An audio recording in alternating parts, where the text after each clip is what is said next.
आज हम medical jurisprudence के जिस सेक्टर के बारे में बात करने जा रहे हैं वो है फिंगरप्रिंट्स, यानी कि डेक्टिलोग्राफी के नाम से भी इसको हम जानते हैं। तो फर्स्ट ऑफ ऑल हम देखेंगे कि फिंगरप्रिंट होता क्या है। ये जो हमारे थंब के या फिंगर के ऊपर ये जो हमारी रिजेस बनी होती हैं, जो हमारा पैटर्न होता है स्किन की टिप के ऊपर, आप सारे अपने फिंगर्स या थंब को देखें तो इसको आपको पता लगेगा कि इसके ऊपर एक पैटर्न बना हुआ है। किसी का आर्चेस की फॉर्म में होता है, किसी का राउंड सर्कुलर होता है, किसी का कैसे होता है, किसी का कैसे होता है। ये हर बंदे में डिफरेंट होता है, हर फिंगर का डिफरेंट, ऑलमोस्ट डिफरेंट होता है।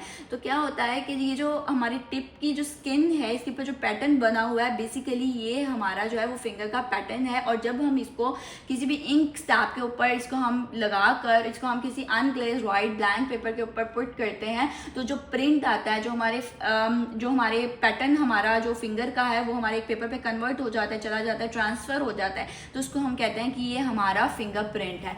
तो फर्स्ट ऑफ ऑल फिंगरप्रिंट की अगर हम बात करें, इंट्रोडक्शन की तरफ चलते हैं। यहाँ पे मैंने क्लियरली लिखा हुआ है कि the scientific study of the fingerprints as a mean of identification, कि बेसिकली जो साइंटिफिक स्टडी है ऑफ द फिंगरप्रिंट्स, यानी कि जो हमारे पैटर्न बने हुए हैं, जो हमारे पैटर्न है हमारे थंब के ऊपर, हमारे फिंगर्स के ऊपर, जिसका हम प्रिंट लेते हैं, जिसको हम इंक में डिप करके, जब डिप तो नहीं, बेसिकली जो हमारे पास इंक स्लैब्स होती हैं उसके ऊपर हम इसको पुट करेंगे स्लाइटली और एक पेपर के ऊपर लगा देंगे, तो जो हमारा प्रिंट आ जाएगा, जो पैटर्न का प्रिंट आ जाएगा, उसको हम कहेंगे कि फिंगरप्रिंट है। और उसकी जो साइंटिफिक स्टडी है for the means of identification, basically हम किसी पर्सन की, किसी कल्प्रिट की, किसी क्रिमिनल की, ओवरऑल किसी की भी आइडेंटिफिकेशन के लिए फिंगरप्रिंट का यूज करते हैं।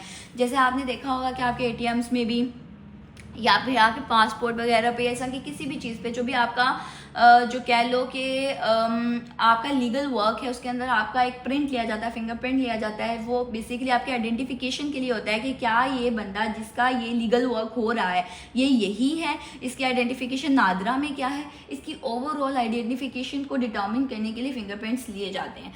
अब बेसिकली ये आइडेंटिफिकेशन पर्पस जिसके लिए होता है by the pattern of the skin of the tips, ये जो टिप्स के ऊपर स्किन का पैटर्न बना है उसके जरिए से। अब बेसिकली क्या है, इसकी इजाद कैसे हुई। गैल्टन जो कि गैल्टन ने डिवाइस किया था, एक पर्सन जिसने फिंगरप्रिंट को सिस्टमाइज किया, जिसने उसको बेसिकली वो जो सामने लाया उसने एक पैटर्न दिया, उसने एक फॉर्म दिया कि हाउ टू टेक फिंगरप्रिंट, जिसने उसके बारे में बताया, उसके पैटर्न्स के बारे में बताया। तो basically Galton was a person who devised system of classification along with Henry. उसने क्लासीफाई किया अलॉन्ग विद हेनरी के साथ मिलकर उसने 4 तरह के पैटर्न दे दिए। बेसिकली 3 मेन पैटर्न हैं जो उसने बताए। 3 मेन पैटर्न्स में हमारे पास क्या क्या आ जाता है, आर्चेस आ जाती हैं। ये आर्चेस बेसिकली कैसे होती हैं, ये जो आर्च की फॉर्म में बना होता है ना, आप देखिएगा आपकी स्किन के ऊपर ना इस तरह का स्ट्रक्चर बना होगा आपके थम्स के ऊपर, ये होती हैं आर्चेस। इसी तरह अगर हम होल्स की बात करें तो होल्स बेसिकली सर्कुलर फॉर्म में होता है, ऐसे इसके इर्द गिर्द सर्कल्स होंगे। आप देखें आपकी स्किन पे सर्कल्स आपको मिलेंगे, ठीक है। तो वो जो सर्कुलर फॉर्म में होता है वो हमारे पास वॉल्स होते हैं, बेसिकली जिसको हम बोलते हैं वॉल्स, ठीक है। उसके बाद जो हमारा तीसरा है वो लूप्स की फॉर्म में होता है। लूप ना तो आर्चेस की फॉर्म में होते हैं ना ही सर्कुलर होते हैं। ये पता है कैसे होते हैं, ये कैसे पैटर्न होते हैं जो कि नीचे से शुरू होकर नीचे की तरफ ही वापस आ जाता है, लाइक दिस। बेसिकली ये थोड़ा सा टेढ़ा होता है, यूं करके, यूं, दिस इज, ये इस तरह के फॉर्म में होते हैं हमारे पास जो लूप्स होते हैं। ये एक पॉइंट से शुरू होकर उसी पॉइंट पे दूसरी साइड पे आके एंड हो जाते हैं। इसी तरह ये हमारे पास लूप्स बनाते हैं, ठीक है। आर्चेस, वॉल्स, लूप्स और कॉम्पोजिट्स की या कंपाउंड्स की अगर हम बात करें तो उसके अंदर 2 कंबाइन हो जाते हैं। फॉर एग्जांपल 2 लूप्स आ जाते हैं, 2 आर्चेस आ जाती हैं, 2 होल्स आ जाते हैं। इसी तरह फॉर एग्जाम्पल एक पैटर्न यूं करके लूप्स का जा रहा है, यूं करके इस साइड पे, ठीक है, यूं करके, ठीक है, और एक पैटर्न यूं करके यूं आ रहा है लूप्स का। तो ये डबल पैटर्न एक ही थंब में बना रहे हैं, तो उसको हम कहेंगे कि ये कंपाउंड, यानी कि ये 2 लूप्स को उसने मिला दिया। अब बेसिकली क्योंकि बोर्ड में उससे दूर पड़ा हुआ है तो एग्जैक्टली मैं उसे ड्रॉ नहीं कर पा रही हूँ, लेकिन होपफुली आप लोगों तक आइडिया पहुँच गया होगा कि आर्चेस ऐसे होते हैं, होल्स राउंड फॉर्म में होते हैं, ठीक है, इस तरह, और जो लूप है वो इस तरह की शेप में होता है, ठीक है। होपफुली आप लोगों को समझ आ गया होगा। फर्दरमोर अगर हम इसकी डेफिनेशन की बात करें और इसकी कैरेक्टरिस्टिक्स की बात करें तो गैल्टन ने इसकी कुछ कैरेक्टरिस्टिक्स भी बता दी कि रीजेस किस फॉर्म में हो सकती हैं, बायफोकेशंस, लेक फॉर्मेशंस, आइलैंड फॉर्मेशंस के, मतलब वो किसी भी, मतलब जैसे ये ऐसे निकल रही हैं एक तरफ से दूसरी तरफ जा रही हैं, यहाँ पे आर्चेस में बाहर निकल रही हैं, लूप्स में वापस आके एक लूप बना रही हैं, होल में जो है, वॉल्स में जो है वो राउंड सर्कुलर हो रही हैं, तो उसने करेक्टरिस्टिक्स बता दी कि इनके रीजस किस फॉर्म में होंगे। फर्दरमोर उसने बता दिया कि 16 जो इंग्लिश कोर्ट्स में जब हम जाते हैं और हमने कोई फिंगरप्रिंट के थ्रू आइडेंटिटी को प्रूव करना होता है, तो उसके लिए ज़रूरी है कि आपकी 16 करेक्टरिस्टिक्स मैच करें। जो आपका क्राइम सीन पे प्रिंट मिला है, फिंगरप्रिंट मिला है, और जो आप एक्चुअली पेपर पे लेते हैं, तो उसके अंदर आपकी करेक्टरिस्टिक्स जो है वो मैच करनी चाहिए in order to prove it in the English courts. यहाँ पे किसी भी कोर्ट में प्रूव करने के लिए आपको उनका मैच करना ज़रूरी है कि आप जो फिंगरप्रिंट आपको क्राइम सीन पे मिला है आप उसको लेंगे। उसको लेने का तरीका होता है एक प्रॉपर, क्या प्लास्टिक की शीट्स होती हैं, बेसिकली थ्रू उनके पाउडर करके उनके थ्रू लिया जाता है। फॉर एग्जांपल अगर कोई डोर वगैरह पे है या क्राइम सीन की किसी चीज़ पे, किसी वेपन पे, आप उसको पाउडर करके उसके ऊपर वो दैट प्लास्टिक शीट टाइप होता है, उसको प्लेस करके उसके थ्रू आप उसको उतार के उससे आपको मिल जाएगा। बेसिकली टेप टाइप होता है इस तरह का, जिससे आपको प्रिंट मिल सके। तो इस तरह की जो मटेरियल होता है उसके थ्रू आप वो प्रिंट ले लेते हैं, फिर आप उसको जो आपने पेपर पे लिया होता है उससे मैच करते हैं, फिर आपको पता लगता है कि अच्छा इसकी करेक्टरिस्टिक्स मिल रही हैं। और बेसिकली क्या होता है कि जो फिंगरप्रिंट होते हैं ये हर ह्यूमन बीइंग के डिफरेंट होते हैं। इवन ट्विंस भी हैं तो उनके भी डिफरेंट होंगे। इवन आपके हाथ के, थंब के, फिंगर्स के, इनके भी डिफरेंट होंगे।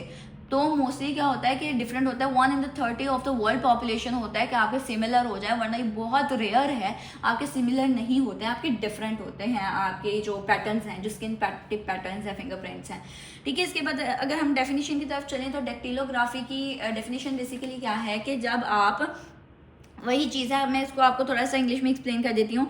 डेक्टिलोग्राफी और डर्मेटोग्लाइफेक्स, dactylography or dermatoglyphics is also known as fingerprint system and consists in taking the impressions of the pulp of the fingers and thumbs with the printer's ink on an unglazed white paper and then examining them with a magnifying lens।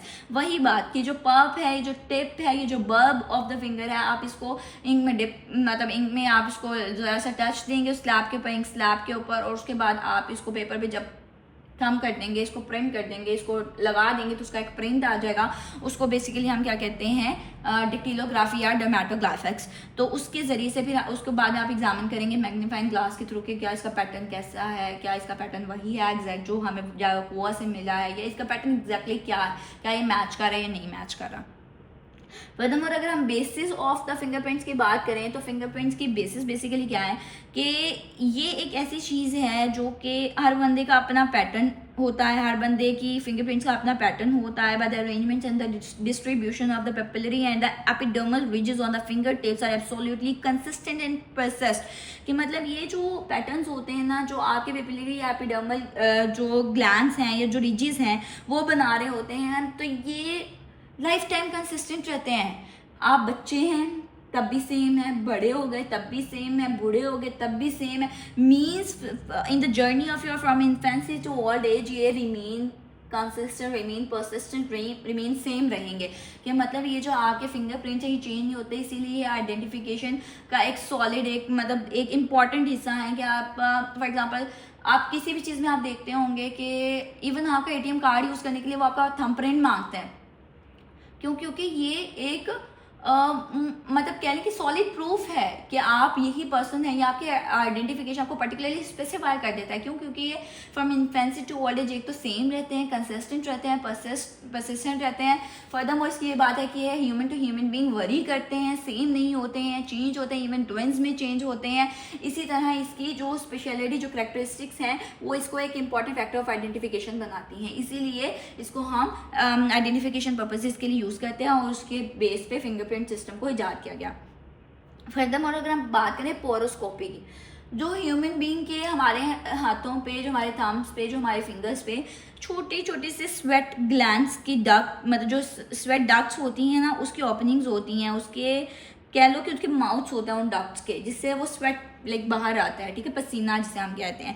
तो उनके through जब हम किसी चीज़ को identify करते हैं, क्योंकि ये परमानेंट होते हैं, इम्यूटेबल होते हैं, और इनका मतलब साइज वगैरह भी इस लिहाज से नहीं बदलता है कि मतलब इनका पता लगाया जा सकता है। तो बेसिकली हम पोरोस्कोपी के ज़रिए से इन जो पोर्स हैं उनके ज़रिए से भी हम आइडेंटिफाई कर सकते हैं कि फिंगरप्रिंट्स किस बंदे का है, और अगर है तो मतलब फॉर एग्जाम्पल अगर हमें कंप्लीट फिंगरप्रिंट नहीं मिला है, हमें सिर्फ कुछ हिस्सा मिला है, तो हम उस पोरोस्कोपी के जरिए से उन पोर्स को, उन जो ओपनिंग ऑफ द डक्ट्स हैं, स्वेट डक्ट्स हैं, उनके जरिए से हम उसको डिटर्मिन कर लेंगे। फर्दरमोर अगर हम बात करें उसको हम पोरोस्कोपी कहते हैं। बात करेंगे use and evolution of fingerprints के बारे में, तो फर्स्ट ऑफ ऑल जो फिंगरप्रिंट्स का कॉन्सेप्ट यूज किया गया वो एंशिएंट असीरिया में 700 AD में यूज किया गया। सेकेंडली उसके बाद फिर चाइना में चाइनीज पुलिस ने 13th सेंचुरी में यूज किया। फिर इंडिया और सब कॉन्टिनेंट में सर विलियम हर्शल ने 1858 में ये कॉन्सेप्ट यूज किया। लेकिन ओवरऑल जो क्रेडिट है वो सर फ्रांसिस गैल्टन को दिया जाता है, और उसकी वजह यह है कि इन्होंने एक ऐसा सिस्टम डिवाइस किया, सिस्टमाइज किया for the identification of the criminal. इन्होंने प्रॉपर एक सिस्टम बता दिया, उसकी क्लासिफिकेशन कर दिया, उसको वॉल्स, लूप्स और आर्चेस में डिवाइड कर दिया, और उन्होंने उसके पैटर्न्स बता दिया, उसके रिजेस का स्ट्रक्चर बता दिया। इसीलिए इन्होंने जो प्रॉपर सिस्टमाइजेशन या फिर कह लें कि प्रॉपर इन्होंने जो सिस्टम ऑर्गेनाइज कर दिया उसकी आइडेंटिफिकेशन ऑफ द क्रिमिनल्स के लिए, इससे जो सारा क्रेडिट है वो सर फ्रांसिस गैल्टन को दिया जाता है।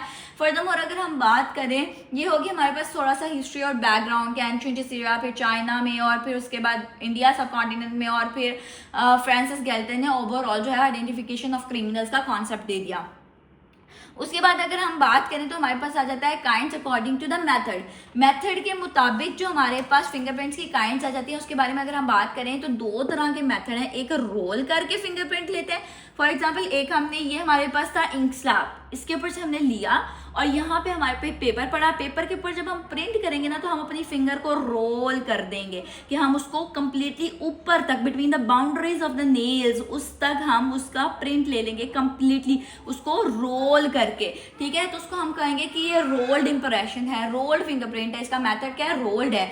उसके बाद जो दूसरा है वो हमारे पास प्लेन होगा कि हमने इंक स्लैब से लिया और दूसरे पेपर पे जब हम ग्लेस कर रहे हैं तो हमने सिंपली यहाँ से उठाकर वहां पे रखा और उसको हमने स्लाइटली उसको हमने पेपर से टच किया और उठा लिया, तो उसके ऊपर जो प्लेन सा एक फिंगरप्रिंट आएगा उसको हम कहेंगे कि ये प्लेन मेथड यूज करते हुए प्लेन इंप्रेशन लिया गया है। ठीक है, उसके बाद अगर हम बात करें तो हमारे पास बात आ जाती है इंपॉर्टेंट टिप्स के बारे में। तो बेसिकली जो इंपॉर्टेंट टिप्स है फिंगरप्रिंट्स लेते हुए, सबसे पहले ये कि आपका जो इंक रोलर है जिससे आप अपने फिंगरप्रिंट या थंब के ऊपर इंक लगा रहे हो, जो आपका इंक रोलर है वो बिल्कुल साफ होना चाहिए, वो क्लीन होना चाहिए, उसके ऊपर कोई डस्ट नहीं होनी चाहिए, कोई पार्टिकल नहीं होना चाहिए। Secondly very small quantity of ink should be applied, कि आप बहुत थोड़ी सी इंक अप्लाई करें अपने थंब पे या अपनी फिंगर पे, उसका प्रिंट ले लें, क्योंकि अगर आप जितनी ज्यादा इंक लगाएंगे उतना ज्यादा वो मेस्ड अप हो जाएगा और वो क्लियरली आपके आर्जेस, लूप या वॉल्स जो है वो नजर नहीं आएंगे और जो आपका पैटर्न है वो क्लैरिफाई है, वो क्लियरली सामने नहीं आएगा। तो इसीलिए जब भी आपने फिंगरप्रिंट लेना है तो आपने इस बात का ध्यान रखना है कि जो आप इनकी क्वांटिटी यूज कर रहे हैं वो मिनिमल हो, कि वो थोड़ी सी क्वांटिटी हो, ताकि आपका एग्जैक्ट क्लियर किस्म का जो है वो पैटर्न सामने आ सके जब हम उसका प्रिंट लें।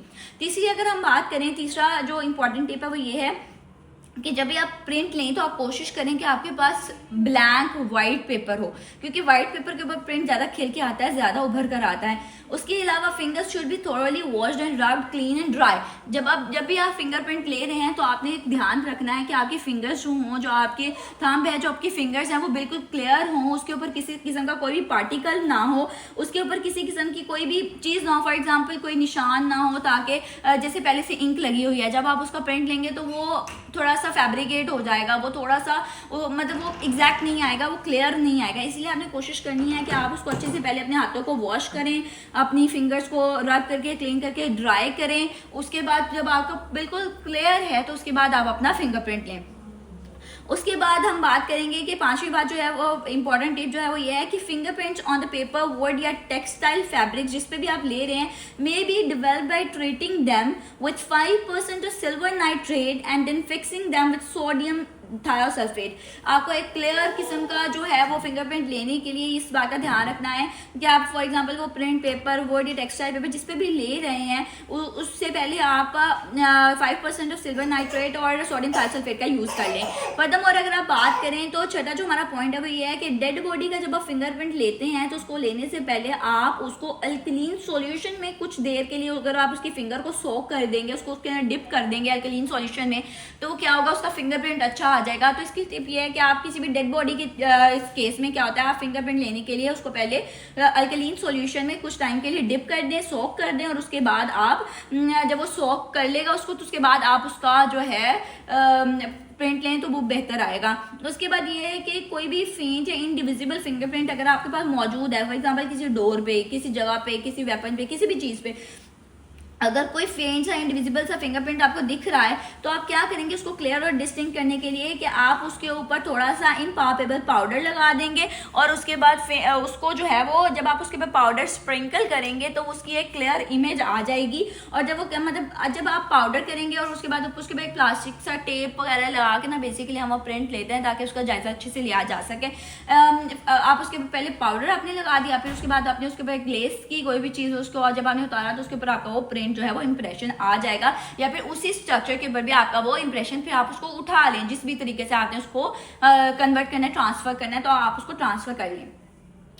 तो इसी तरह हमारे पास जो 8वां रूल है वो ये है कि fingerprint of the leper should not be taken, और उसके लिए कोई भी इन्फेक्टियस पर्सन है, कोई भी किसी भी इंसान को कोई बीमारी है, कोई कंटेजियस बीमारी है, कोई इन्फेक्शन है, उसको कोई वायरल उसके ऊपर अटैक हुआ है या कोई भी इस तरह की चीज़ है, तो आप कोशिश करें कि उस बंदे का आप फिंगरप्रिंट ना लें, क्योंकि फिंगरप्रिंट एक ऐसी चीज़ है जिसके जरिए से वो फैल सकता है आगे। वो जो इन्फेक्शन है, वो जो वायरस है, वो जो भी चीज़ है, वो जो भी कंटेजियस डिजीज़ है, वो आगे ट्रांसफर होने का खतरा है। तो इसीलिए आप कोशिश करें कि आप उनको ना लें, उनका फिंगरप्रिंट ना लें अनलेस के वो रिकवर नहीं हो जाते।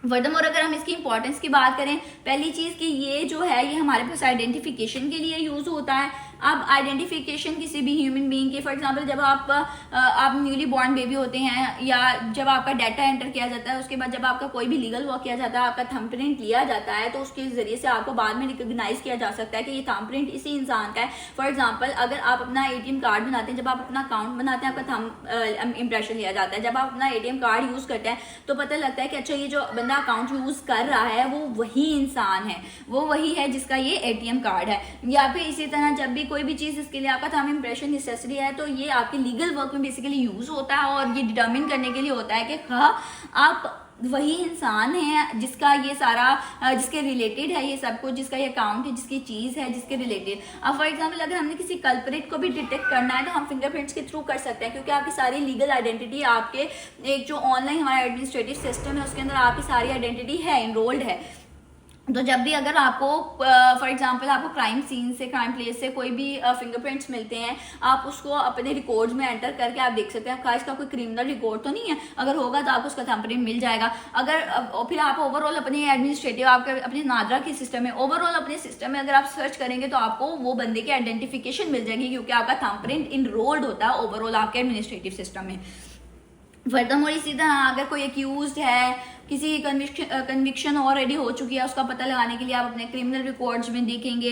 इस तरह किसी की भी आइडेंटिफिकेशन के लिए जो है वो बहुत ज़्यादा ये इम्पॉर्टेंट है और इसकी बहुत ज़्यादा अहमियत है, क्योंकि फिंगरप्रिंट वही चीज़ है जो क्योंकि बेसिकली जब भी आपने कोई काम करना है, आपने अपने हाथों का इस्तेमाल करना है। जब भी आप अपने हाथों का इस्तेमाल करेंगे, अब कुछ लोग होते हैं मतलब जैसे वो ग्लव्स वगैरह पहन के इस तरह, लेकिन फिर भी टू सम एक्सटेंट अगर उनसे कोई गलती कोताही कहीं भी उसके बगैर किसी भी तरीके से उनका थंबप्रिंट लग गया या कोई फिंगरप्रिंट लग गया या कोई पाम का भी प्रिंट इवन लग गया है ना, तो उसको भी आप माइक्रोस्कोपी पोरोस्कोपी के जरिए से आप उसको जो है वो डिटर्मिन कर सकते हैं। तो इसी तरह फर्दरमोर किसी भी क्रिमिनल प्रोसीडिंग में आप जो है फिंगरप्रिंट्स का बहुत अहम रोल है। किसी भी चीज़ में आपका फिंगरप्रिंट का बहुत ज़्यादा अहम रोल होता है, ये आइडेंटिफिकेशन के लिए बहुत ज़्यादा ज़रूरी होती है। फर्दरमोर NLR 1994 सिविल DI कान 730 के मुताबिक ये जो केस लॉ है इसके मुताबिक अगर हम देखें तो fingerprint experts report is a relevant fact and order admitting report without telling expert as witness would be illegal and liable to be set aside. For example ये प्रॉपर इसकी अगर एक रिपोर्ट तैयार की जाती है तो उसके ऊपर इसके एक्सपर्ट को एज अ विटनेस बुलाया जाएगा, उसकी हियरिंग होगी, उससे और एग्जामिनेशन होगी, ऑरल एविडेंस लिया जाएगा, उसकी क्रॉस एग्जामिनेशन होगी, उसके बाद ये एक प्रॉपरली एप्लीकेबल होगा। जो जिसने भी ये रिपोर्ट तैयार की है उसकी रिपोर्ट एप्लीकेबल होगी, एक रिलायबल सोर्स ऑफ एविडेंस है। इसी तरह अगर हम कंक्लूड करें तो कंक्लूड करने में ओवरऑल हमने जैसे देखा कि फिंगरप्रिंट के हमने बारे में पढ़ा, उसका इंट्रोडक्शन देख लिया उसकी हिस्ट्री देख ली, उसका बैकग्राउंड देख लिया, गैल्टन का उसके अंदर क्या रोल है, सर विलियम हर्शल का क्या रोल है, ओवरऑल चाइना में कब इंट्रोड्यूस हुआ था ये सिस्टम, एंशिएंट एसिरिया में सबसे पहले हुआ था, उसका क्या सिनेरियो था, ओवरऑल इसका यूज़ एवोल्यूशन देख लिया हमने इसके मेथड्स देख लिए कि रोल कर्व्ड भी हो सकता है, प्लेन भी हो सकता है। हमने इसकी क्लासिफिकेशन देख ली कि ये आर्चेस की फॉर्म में भी हो सकता है, लूप्स में भी हो सकता है, वॉल्स में भी हो सकता है। हमने प्रिकॉशंस और हमने जिसको हम कह सकते हैं टिप्स, जो इंपॉर्टेंट टिप्स थी, जो प्रिकॉशनरी मेजर्स थे, हमने वो भी देख लिए। हमने ओवरऑल हमने इसकी इंपॉर्टेंस भी देख ली है। इसके अलावा पोरोस्कोपी के बारे में हमने देख लिया, हमने इसकी बेसिस को भी देख लिया। इसी के साथ हमारा आज का लेक्चर होता है कंप्लीट। अगर किसी का कोई क्वेश्चन है तो आप कमेंट सेक्शन में पूछ सकते हैं। उसके अलावा मेरे चैनल को सब्सक्राइब करें और please like the video. Thank you so much. अल्लाह हाफिज़।